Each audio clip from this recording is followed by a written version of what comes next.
The door clicked shut behind me with a sound that made my stomach drop, not loud, but final. Heavy.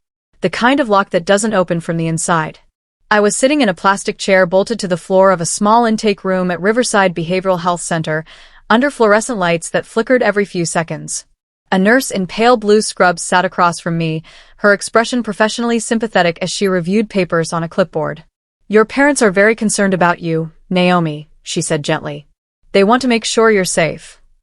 Through the small window in the door, I could see my parents in the hallway. My mother was dabbing at her eyes with a tissue. My father had his arm around her shoulders, his face arranged in an expression of weary concern. They looked like worried parents doing a difficult but necessary thing. They weren't looking at me. That's when the full reality crashed over me. I wasn't here by choice. This wasn't a consultation or an evaluation I'd agreed to. My phone had been taken at the front desk. My handbag was locked in a cabinet. I was wearing my work clothes, a blazer and slacks, but I felt exposed, vulnerable, stripped of everything that made me autonomous. The nurse slid the clipboard toward me. "I need you to review these intake forms." I pulled the papers closer, my hands surprisingly steady despite the panic rising in my chest. The forms were already filled out. My personal information, medical history, emergency contacts, all completed in handwriting that wasn't mine. At the bottom of the third page, I saw signatures, Eleanor Prescott and Harrison Prescott.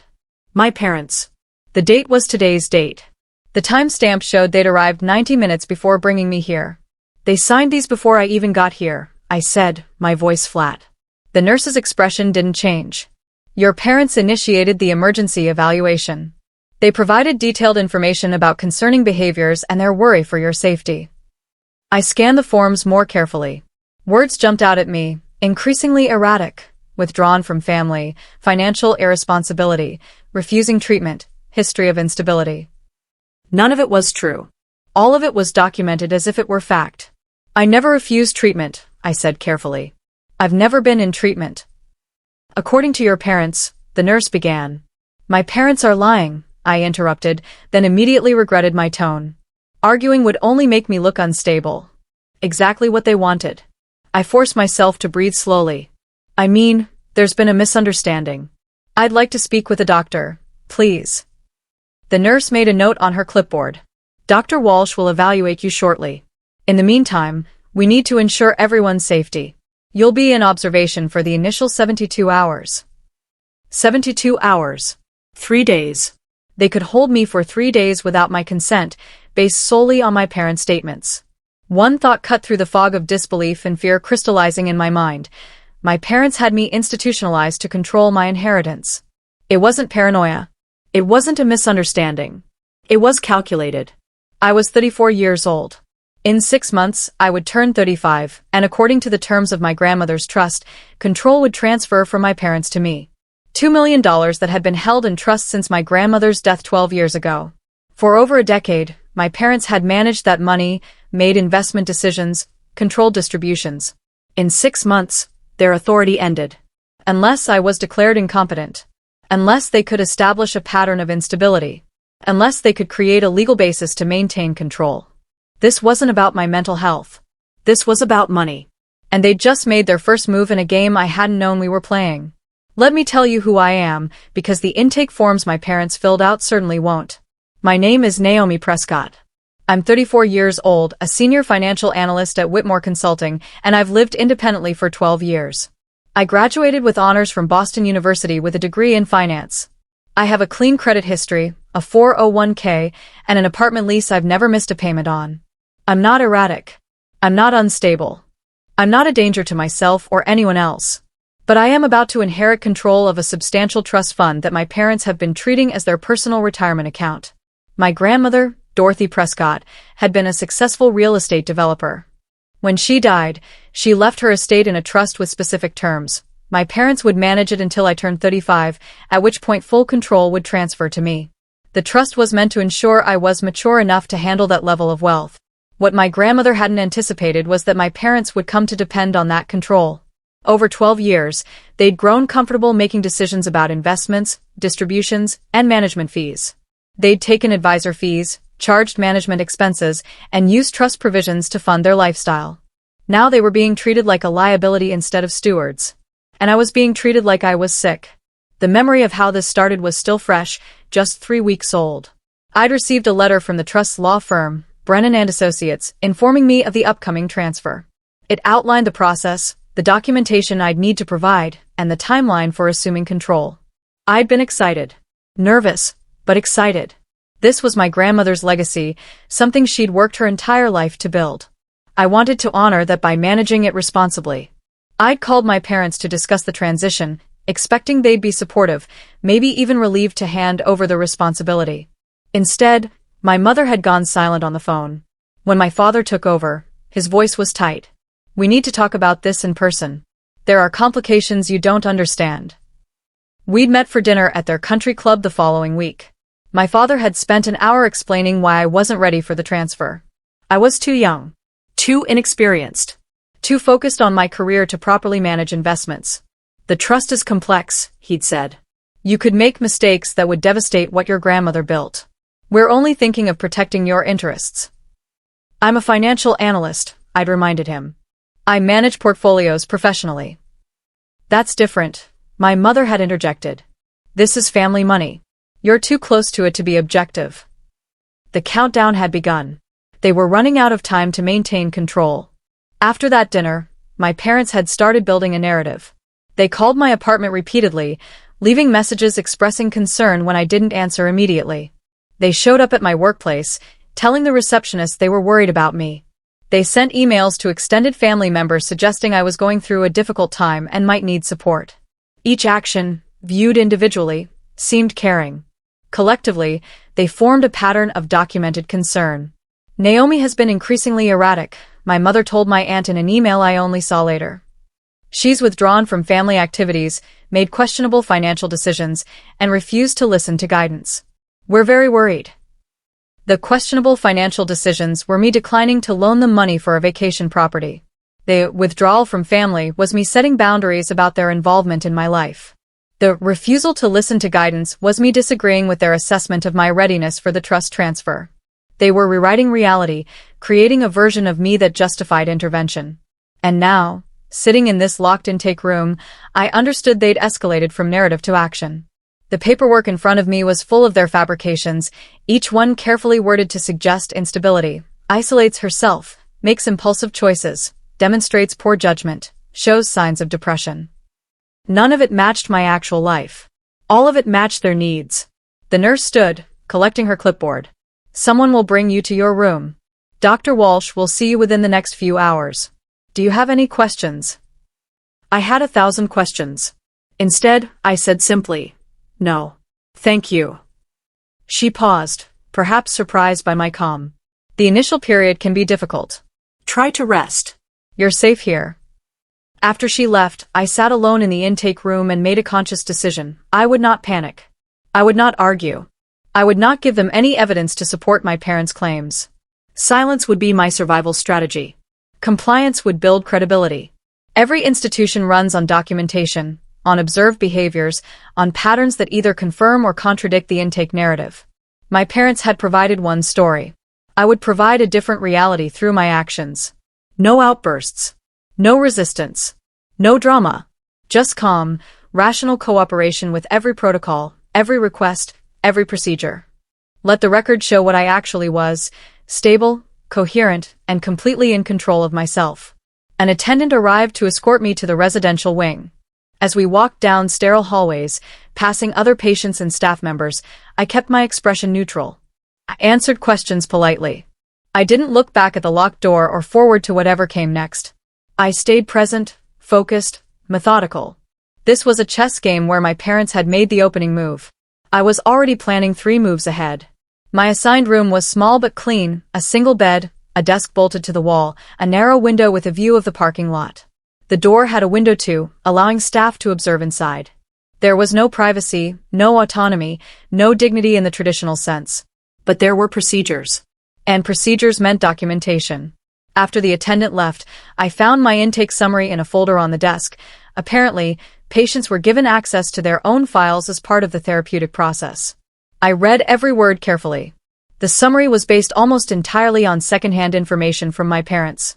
Dr. Walsh hadn't spoken to me yet, hadn't asked for my perspective, hadn't verified any of the claims. The entire evaluation was built on their statements. Patient's parents report increasingly concerning behavior over the past 6 months. Mother states patient has become withdrawn, refuses family contact, makes poor financial choices. Father reports patient became hostile when confronted about concerning decisions. Both parents express fear for patient's safety and well-being. Patient has no documented psychiatric history, but parents report previous unreported episodes. Recommendation: 72-hour observation with psychiatric evaluation to assess risk level and treatment needs. They'd never spoken to me first. The entire intake was based on a narrative constructed before I arrived. This was worse than I'd thought. It wasn't just about controlling the trust, it was about establishing a documented psychiatric history that could justify legal intervention later. On my second day, something shifted. A nurse named Beth was doing morning rounds, checking vitals and noting observations in each patient's chart. When she came to my room, she smiled, genuinely, not with the professional sympathy most staff wore like armor. "You're very calm," she said, wrapping the blood pressure cuff around my arm. "Most new patients are more agitated." "I don't see any reason to be agitated," I replied. "I'm cooperating with the evaluation process." She made notes on her tablet, then paused. "Can I ask you something? Off the record?" I nodded. "You don't seem like our usual admits. The people we see in emergency situations are usually, you can tell something's wrong. Crisis behavior, disconnection from reality, visible distress. You seem completely coherent." "I am coherent," I said simply. Beth studied me for a long moment, then spoke quietly. "Be patient with the process. Dr. Walsh is thorough. She'll see what's actually happening." After Beth left, I felt something I hadn't since walking through those locked doors: hope. Someone had noticed. Someone was questioning the narrative. In an institution where perception was reality, where staff observations carried weight equal to intake reports, having one person see the discrepancy mattered. It meant I wasn't invisible. The truth, however buried under my parents' lies, was still visible to anyone willing to look. I'd spent my entire career in financial analysis, a field that lives and dies by documentation. Every claim needs support. Every conclusion needs data. Every narrative needs verification. I understood instinctively what many patients probably didn't. This place ran on protocols, policies, and recorded observations. Everything was documented. Every interaction was noted. Every behavior was logged.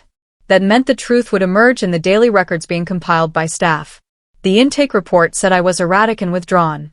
But the daily logs would show I was cooperative, coherent, and stable. The intake claimed I made poor decisions. But my behavior here would demonstrate clear judgment and rational thinking. The intake suggested I was a risk to myself. But days would pass with no incidents, no concerning behaviors, no evidence supporting that claim. My parents had provided a story at a single point in time. I was providing a different story through sustained, documented reality. By the third day, the observation logs in my file showed a consistent pattern: patient calm and cooperative. Engages appropriately with staff. No signs of distress or agitation. Maintains good hygiene and self-care. Participates in scheduled activities. No concerning behaviors observed. The file that had started with my parents' dramatic claims was filling up with mundane reality. And mundane reality was exactly what I needed. The days developed a routine. Wake at 7. Breakfast in the common dining area. Group therapy sessions I attended quietly, listening more than speaking. Lunch. Recreational activities. Individual time in my room. Dinner. Evening wind down. Lights out at 10. Through it all, I maintained perfect composure. I was polite to staff, friendly but not overly familiar with other patients, compliant with every rule and schedule. I was boring. Unremarkable. Stable. The observation period stretched on with no incidents to report, no symptoms to document, no behaviors that supported the emergency evaluation that brought me here. My file stayed empty of drama, filled instead with observations that contradicted my parents' intake statements. On day 5, I had my first session with Dr. Walsh, the psychiatrist who would determine whether I needed continued treatment. She was younger than I expected, maybe early 40s, with sharp eyes and an unhurried manner. "Naomi, I've been reviewing your file," she said, settling into the chair across from mine in the small consultation room. "The intake narrative and the observation logs don't quite match up. I'd like to hear your perspective on what brought you here." Finally, Someone asking my side of the story. I took a breath and began carefully, chronologically, sticking to facts. The trust. The upcoming transfer. My parents' increasing concern about losing control. The dinner where they suggested I wasn't ready. The sudden escalation to emergency institutionalization. Dr. Walsh listened without interrupting, occasionally making notes but mostly just absorbing information. When I finished, she was quiet for a moment. Your parents claim you've been isolating yourself from family. What's your perspective on that? I've set boundaries, I replied. I don't call them every day, but I respond to reasonable contact. I decline some family events because of work commitments. That's not isolation, that's independence. They mention financial irresponsibility. I declined to loan them money for a vacation property. They interpreted that as poor judgment because it didn't align with what they wanted. Dr. Walsh flipped through her notes. The intake form says you've been increasingly withdrawn and show signs of depression. Have you experienced symptoms of depression? No. I have a full-time job I show up to consistently. I maintain my apartment. I have friendships and social activities. I exercise regularly. None of that suggests depression. She made more notes, then said something that changed everything. I'm looking at the visitation logs. Your parents have called twice to check on you but declined to visit in person. For parents so concerned they initiated emergency evaluation. That's unusual. I felt my heart rate quicken. She'd noticed the contradiction. They claimed you isolate, but they're the ones maintaining distance now. That's interesting. Dr. Walsh closed her folder. I'm going to continue my evaluation, but I want you to know, records don't lie. Behavior patterns speak louder than intake narratives. After my session with Dr. Walsh, I made a formal request through the patient advocate office. I wanted an independent psychiatric review.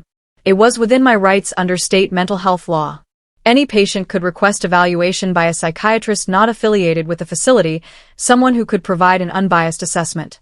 The request couldn't be denied without documentation of why it was unnecessary. The facility couldn't refuse. The process took 3 days to arrange. During that time, something changed in my parents' behavior. Suddenly, they were calling the facility multiple times daily. My mother wanted to speak with Dr. Walsh about my history. My father wanted to provide additional information about concerning patterns.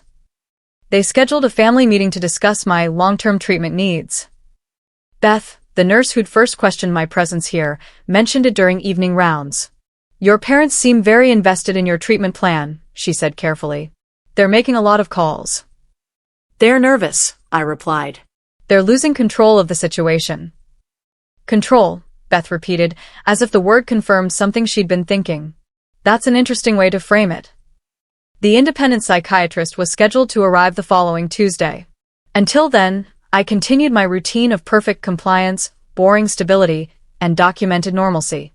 Every hour that passed without incident was another contradiction to my parents' narrative. Every calm interaction was another piece of evidence. The foundation they'd tried to build was developing cracks. And they knew it. The family meeting happened on Monday, one day before the independent review. My parents arrived dressed conservatively, my mother in a navy dress that suggested concern without drama, my father in a suit that conveyed authority. Dr. Walsh led the meeting in a larger consultation room with a social worker present to take notes. We're here to discuss Naomi's treatment needs and discharge planning, Dr. Walsh began. My father leaned forward immediately. We're grateful for the care she's receiving, but we're concerned the facility isn't taking the situation seriously enough. Naomi has a history of instability that requires intensive intervention. What history specifically? Dr. Walsh asked. My mother pulled out a folder of her own. We've documented concerning behaviors over the past year. Withdrawal from family, risky financial decisions, refusal to accept guidance. We've brought copies of emails and messages showing the pattern. She slid papers across the table. Dr. Walsh reviewed them silently. I watched her face, saw the moment she registered what I already knew. The evidence was normal adult boundary setting being reframed as pathology. These emails show Naomi declining invitations and expressing disagreement with your advice, Dr. Walsh said neutrally. That's not inherently concerning. It's the pattern, my father insisted. The escalation. She's become increasingly hostile to family input. Or, Dr. Walsh countered gently, she's become increasingly independent, which is developmentally appropriate for a 34-year-old woman. My parents exchanged glances. They were losing the narrative, and they knew it. The independent psychiatrist arrived Tuesday morning. Her name was Dr. Carmen Ruiz, and she had 20 years of experience in forensic psychiatry, meaning she specialized in evaluations for legal proceedings. She was exactly what my parents had feared, someone trained to spot manipulation and false narratives. Our session lasted 3 hours. Dr. Ruiz asked detailed questions about my life, my work, my relationships, my family dynamics. She administered standardized mental health assessments. She reviewed every document in my file, comparing intake statements to observation logs. "Tell me about the trust," she said at one point. I explained the terms, the timeline, the upcoming transfer. Her expression didn't change, but she made extensive notes. "And your parents' concern about your readiness to manage this inheritance, when did that begin?" 3 weeks ago. Right after I received notification of the transfer process. Before that, had they expressed concerns about your mental health or stability? Never. Dr. Ruiz looked at me directly. "Naomi, I'm going to ask you something, and I want you to answer honestly. Do you believe your parents initiated this evaluation because they're genuinely concerned about your well-being, or because they want to maintain control of your inheritance?" The question hung in the air. This was the moment where I could either protect my parents or tell the truth. "I think they've convinced themselves those are the same thing," I said carefully. "They believe controlling the money is protecting me. But yes, the timing suggests financial motivation." She nodded slowly. "That's a very measured response. Thank you for your honesty." Dr. Ruiz spent another 2 hours reviewing documentation before completing her preliminary report.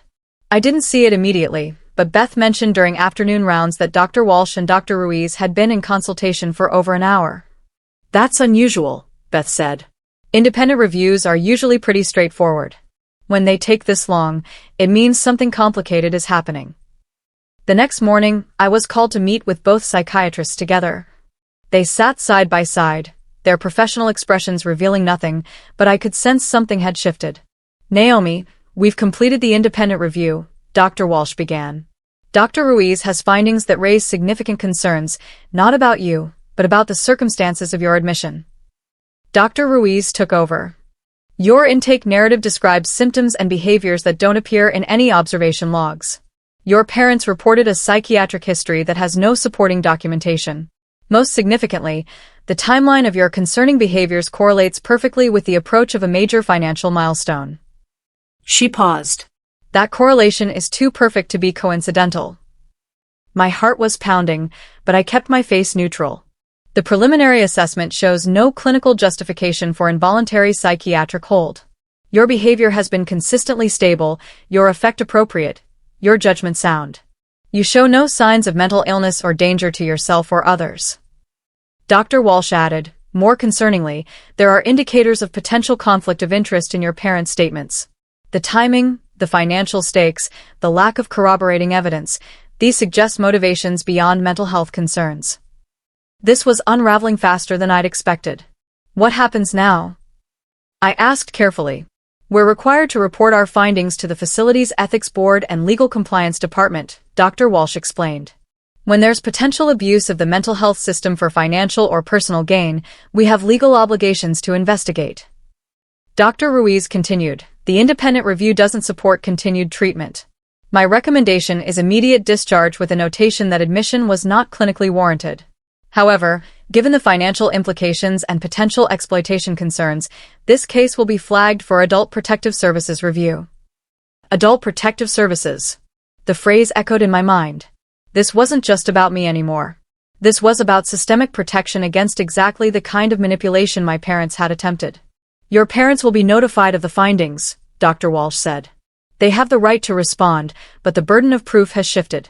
They would need to provide substantial new evidence to contradict both our assessments." For the first time since walking through those locked doors 9 days ago, I felt the weight begin to lift. The psychiatric review had done more than clear me, it had exposed the entire scheme. My parents had overplayed their hand. In trying to use the mental health system as a tool for financial control, they triggered exactly the kind of institutional scrutiny that made their motivations transparent. The report draft was already written. All that remained was making it official, and watching their carefully constructed narrative collapse under the weight of professional evaluation. The case escalated quickly once the ethics board reviewed the findings. What I learned later was that situations like mine, family members using psychiatric intervention to control finances, were rare but serious enough to trigger immediate institutional response. The facility's legal department got involved. They reviewed every aspect of my admission, the intake process, the documentation, the timing, the circumstances. What they found was a pattern of concerning indicators. My parents had initiated emergency evaluation but provided minimal specific evidence. They'd described vague symptoms that were impossible to verify. They'd refused to visit in person despite claiming urgent concern. Most damning, they'd failed to mention the trust or the upcoming transfer, information that was directly relevant to understanding family dynamics and potential motivations. The legal team drafted a supplemental report identifying a potential conflict of interest and recommending that my case be forwarded to the state's Financial Exploitation Task Force. This wasn't just about releasing me anymore. This was about ensuring I had legal protection against future attempts at control. I met with the facility's patient advocate, a woman named Patricia who specialized in rights protection. "Naomi, I want you to understand what's happening," she said, spreading documents across the table. "The psychiatric reviews have determined your admission was not clinically appropriate. That means the facility is required to take corrective action, including reviewing how your parents' statements were processed without adequate verification." "What does that mean practically?" I asked. "It means documentation. Official records stating that the claims made about you were not supported by evidence. Records that will protect you if this happens again." My parents, of course, responded to the findings. They submitted a 10-page statement to the ethics board defending their actions and providing what they called additional context about my behavior and their concerns. I was given a copy of their statement through my attorney. Yes, I'd hired an attorney by this point, someone Patricia recommended who specialized in trust law and family exploitation. Reading my parents' defense was surreal. They doubled down on every claim, adding new details that made their story more elaborate but less believable. According to their revised narrative, I'd had episodes throughout my 20s that they'd handled privately. I'd made impulsive decisions that threatened my financial security. I'd become increasingly hostile to their guidance as the trust transfer approached. They positioned themselves as loving parents making a difficult choice to protect their child from self-destruction. The problem was their statement was too detailed, too defensive, too desperate to justify actions that, in hindsight, looked increasingly suspicious. My attorney read through it with growing incredulity. "They're over-explaining," she said, highlighting sections. "Look at this. They're providing specific dates for events that somehow left no documentation anywhere. They're claiming secret concerns that they never shared with anyone else. They're constructing a narrative that exists only in their telling." She flipped to another page. "And here, they mention the trust explicitly, trying to frame their control as protective. But in doing so, they've confirmed the financial motivation. They're literally writing out the evidence against themselves." The statement also revealed something else. They were panicking. The control they'd assumed was theirs was slipping away, and they were making increasingly reckless moves to maintain it. The ethics board's response to my parents' statement was swift and definitive. They'd hired an outside investigator to review the case independently, standard procedure when family conflicts might involve financial exploitation. The investigator interviewed staff, reviewed all documentation, examined the timeline, and compared my parents' evolving statements against verifiable evidence. Her report was devastating to their credibility. She documented 5 major contradictions between their initial intake statements and their later defense. She noted the absence of any supporting evidence for claimed episodes in my 20s. She highlighted the suspicious timing of the intervention relative to trust control transfer. Most significantly, she pointed out that my parents' own actions after my admission contradicted their stated concerns. Parents deeply worried about their child's safety typically maintain close contact during psychiatric treatment, the report stated.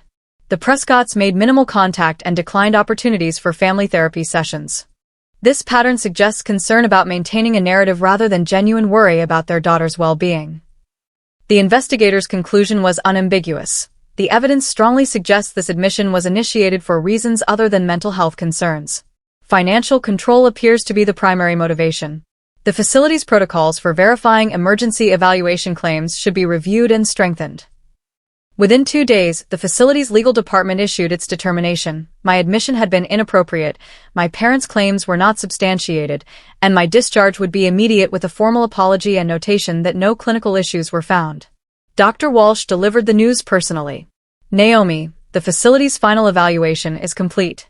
There is no clinical justification for your continued stay or any psychiatric treatment. You're being discharged immediately with full clearance. I felt tears prick my eyes but blinked them back. And my parents' claims? Officially noted as unsubstantiated. The report states clearly that your behavior during observation showed no signs of mental illness, instability, or risk.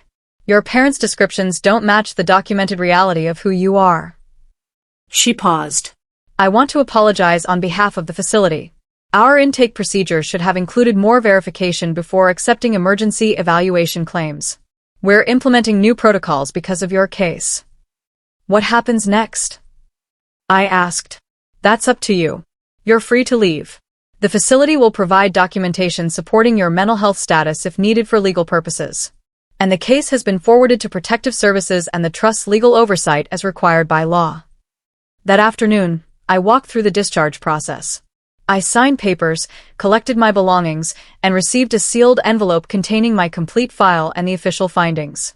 I was given contact information for follow-up support and resources if needed. But mostly, I was given my freedom back. As I walked toward the exit, past the common areas, past the nurse's station, past the locked doors that had seemed so final 11 days ago, Beth stopped me. "I'm glad you're going home," she said quietly. "Take care of yourself."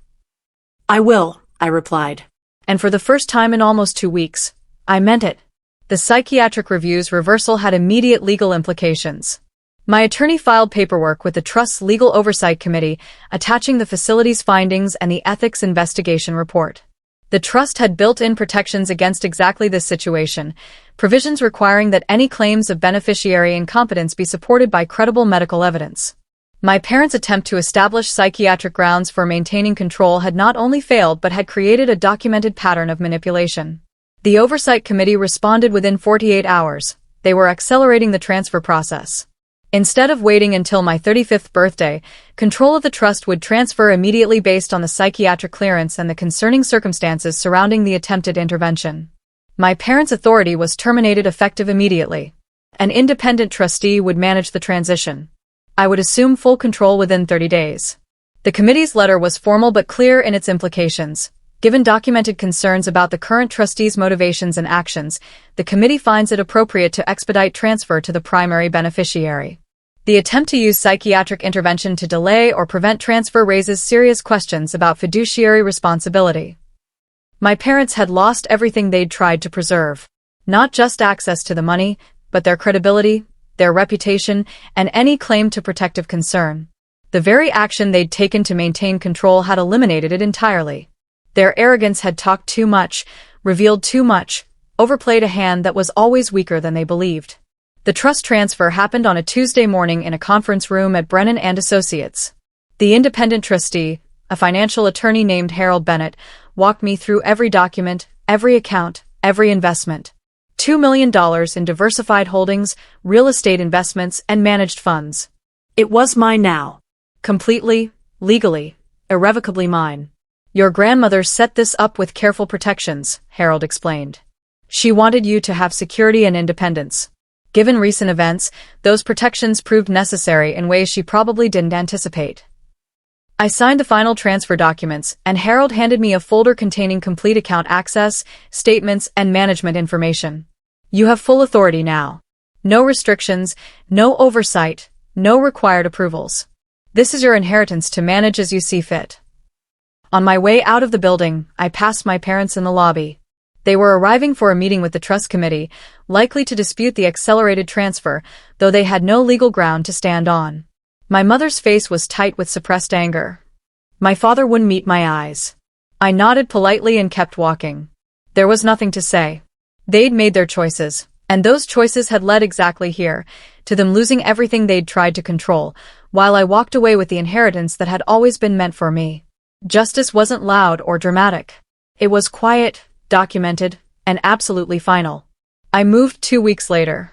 Not far, just to a different neighborhood, a better apartment in a building with actual security. I didn't tell my parents my new address.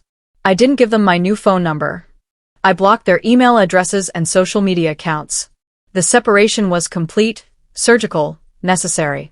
My attorney helped me establish legal boundaries, including formal documentation that I didn't consent to any contact. My parents could challenge that if they wanted, but it would require proving they had legitimate reason for contact. Given the documented history of manipulation, no judge would force me to maintain a relationship. The trust funded a fresh start. I hired a financial advisor I chose myself. I made investment decisions based on my own research and judgment. I set up charitable giving that aligned with my values, not my parents' expectations. I built a life that was entirely mine, free from anyone else's control or manipulation. Friends asked occasionally if I'd forgiven my parents, if we'd reconciled, if family relationships had healed. The answer was always no, and I didn't feel guilty about that. What they'd done wasn't a mistake I could forgive. It was a calculated attempt to strip me of autonomy, to use the mental health system as a weapon, to sacrifice my freedom for their financial comfort. People who love you don't institutionalize you to maintain control over money. People who respect you don't fabricate psychiatric crises to justify their authority. My parents had shown me exactly who they were, and I'd learned to believe them. Today, nearly 2 years after walking out of Riverside Behavioral Health Center, I'm sitting in my office reviewing investment portfolios. The trust has grown under my management. I've made good decisions, careful choices, strategic moves that honor my grandmother's legacy. I was ready for this responsibility. I always had been. My parents never contacted me again after the trust transfer. I heard through extended family that they've told people I'm unstable, that I abandoned them, that the money changed me. Let them tell whatever story they need. I have documentation, psychiatric reports, legal findings, ethics investigations, proving the truth. And I have something more valuable than their approval. I have my freedom. What I learned through this experience was that institutions matter. Documentation matters. Protocols and procedures and professional evaluations matter. My parents tried to use the mental health system against me, but that same system had protections built in, reviewers trained to spot manipulation, processes designed to protect vulnerable people from exactly this kind of exploitation. I also learned that knowing your worth means being willing to walk away, even from family. Especially from family, sometimes. Blood doesn't give people the right to control your life, your inheritance, or your future. The psychiatrist had asked me once if I thought my parents genuinely believed they were protecting me. I'd said they'd convinced themselves that control and protection were the same thing.